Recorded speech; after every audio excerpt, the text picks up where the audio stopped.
मित्रों, आपने भी कभी अपनी आंखों के सामने किसी की मृत्यु होते जरूर देखी होगी और वहां मौजूद लोगों को यह भी कहते सुना होगा कि अब इसके प्राण निकल गए हैं और इसकी मृत्यु हो चुकी है। परंतु क्या आपने कभी ये जानने की कोशिश की है कि आखिरकार ये प्राण अर्थात आत्मा शरीर से कैसे बाहर निकलती है?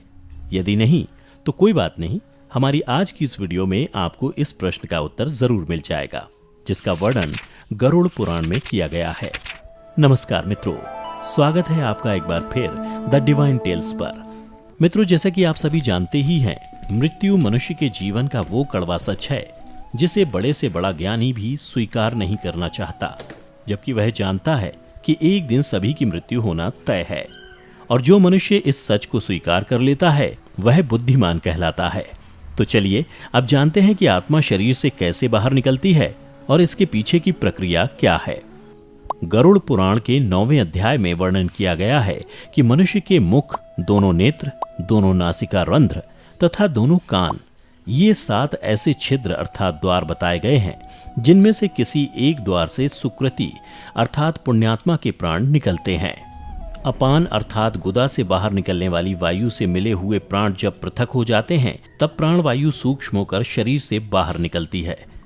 इसके अलावा यदि आपने कभी ध्यान दिया हो तो मरते हुए व्यक्ति के सबसे पहले पैर ठंडे पड़ते हैं, उसके बाद घुटने के नीचे का हिस्सा।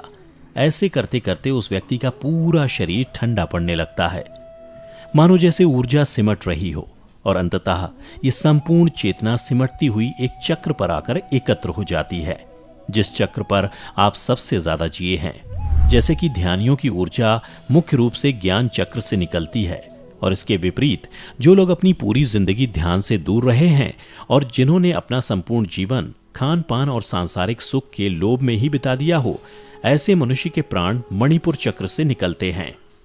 वहीं ऐसे मनुष्य जिन्होंने अपने पूरे जीवन में केवल संभोग के बारे में ही सोचा है, ऐसा मनुष्य अपने अंतिम समय में इसके बारे में ना सोचे, ये तो संभव ही नहीं। परिणाम स्वरूप ऐसे व्यक्ति की ऊर्जा मूलाधार चक्र से बाहर निकलती है। इसी के साथ जिन मनुष्यों का संपूर्ण जीवन ज्ञान के इर्द गिर्द बीता हो, ऐसे मनुष्यों की ऊर्जा गला चक्र अर्थात विशुद्ध चक्र से निकलती है। ऐसे ही जो मनुष्य अंतिम समय में अपने इष्ट या गुरु को याद करते हुए प्राण त्यागते हैं, उनकी ऊर्जा आंखों से निकलती है। और अंत में वो मनुष्य आते हैं जिनकी ऊर्जा सहस्त्रार चक्र से निकलती है। ऐसे मनुष्यों को बहुत ही भाग्यशाली माना जाता है, क्योंकि शरीर त्यागने के सबसे उचित मार्ग माने जाने वाले सहस्त्रार चक्र से निकलने वाली आत्मा को सीधे मोक्ष की प्राप्ति होती है। इसी के साथ प्राण निकलने के संदर्भ में और भी बहुत सी बातों का वर्णन गरुड़ पुराण में मिलता है, जिसके अनुसार प्राण त्यागने के समय मनुष्य को अन्न शन त्याग अर्थात अन्न और जल का त्याग करना चाहिए, और यदि वह विरक्त आसक्ति रहित द्विजन्मा हो तो उसे आतुर संन्यास लेना चाहिए। आतुर संन्यास से अभिप्राय है एक ऐसा संन्यास जो सांसारिक जीवन से दुखी होने पर जल्दी से ग्रहण किया जाता है। प्राण के गले तक आने पर जो मनुष्य मैंने संन्यास ले लिया है ऐसा बोलता है, वह मृत्यु के बाद विष्णु लोक को प्राप्त होता है, और ऐसे मनुष्य का जन्म अब दोबारा इस धरती पर नहीं होता। जो व्यक्ति मृत्यु से पूर्व कथित सभी कार्य कर लेता है, मृत्यु के समय ऐसे व्यक्ति के प्राण ऊपर के छिद्रों से सुखपूर्वक निकलते हैं। साथ ही योगियों के संदर्भ में गरुड़ पुराण में बतलाया गया है कि योगियों के प्राण तालु रंध्र से निकलते हैं। गरुड़ पुराण में शरीर से ईश्वर रूपी प्राण वायु से निकलने के बाद उस शरीर की तुलना एक ऐसे वृक्ष से की है जिसका आधार न होने के कारण वह गिर गया हो। क्या आप जानते हैं, प्राण से मुक्त होने के बाद शरीर तुरंत ही चेष्टा शून्य, घृणित, दुर्गंध युक्त, अस्पर्श्य और सभी के लिए निंदित हो जाता है। मृत शरीर की 3 अवस्थाएं होती हैं, कीड़ा, विष्ठा और भस्म रूप।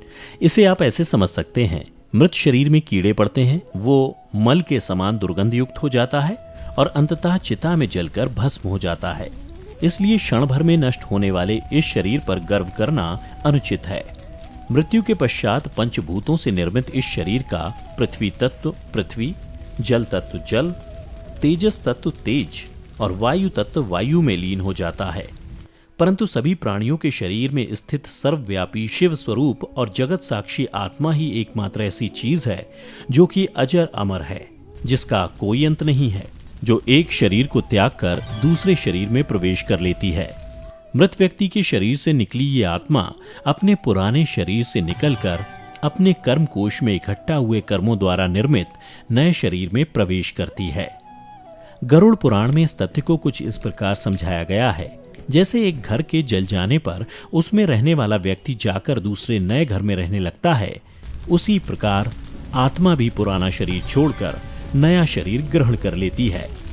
तत्पश्चात उस आत्मा को लेने छोटी छोटी घंटियों की मालाओं से सुसज्जित विमान को लेकर देवदूत आकाश से उतरते हैं। धर्म को जानने वाले धार्मिक और बुद्धिमान लोगों के प्रिय ये देवदूत उनके कृत्यों के अनुसार आत्मा को स्वर्ग लेकर जाते हैं, जहां दिव्य देह धारण कर निर्मल वस्त्रों, स्वर्ण और रत्नों से सुसज्जित इस जीव का स्वागत देवताओं द्वारा किया जाता है। गरुड़ पुराण में इसके अतिरिक्त कुछ विशेष परिस्थितियों का भी वर्णन किया गया है, जिसके अनुसार वे व्यक्ति जिनकी मौत अचानक या फिर हिंसात्मक तरीके से होती है, ऐसे व्यक्तियों की आत्मा इन सब से कुछ अलग तरीके से अपना शरीर छोड़ती है। इसी के साथ ऐसे व्यक्ति जिनकी मृत्यु लंबी बीमारी के बाद होती है, तो इस दौरान उनके शरीर की ऊर्जा का क्षय तब तक बहुत कम हुआ होता है। इसी कारण ऐसी आत्मा शरीर छोड़ते समय काफी दुविधा में होती है। इसलिए ऐसी आत्मा का किसी भी अंग से निकलना निश्चित नहीं होता। मित्रों, यदि आप वर्णित विशेष परिस्थितियों में आत्मा कैसे शरीर छोड़ती है, इस बारे में विस्तार से जानना चाहते हैं तो नीचे कमेंट करके जरूर बताएं।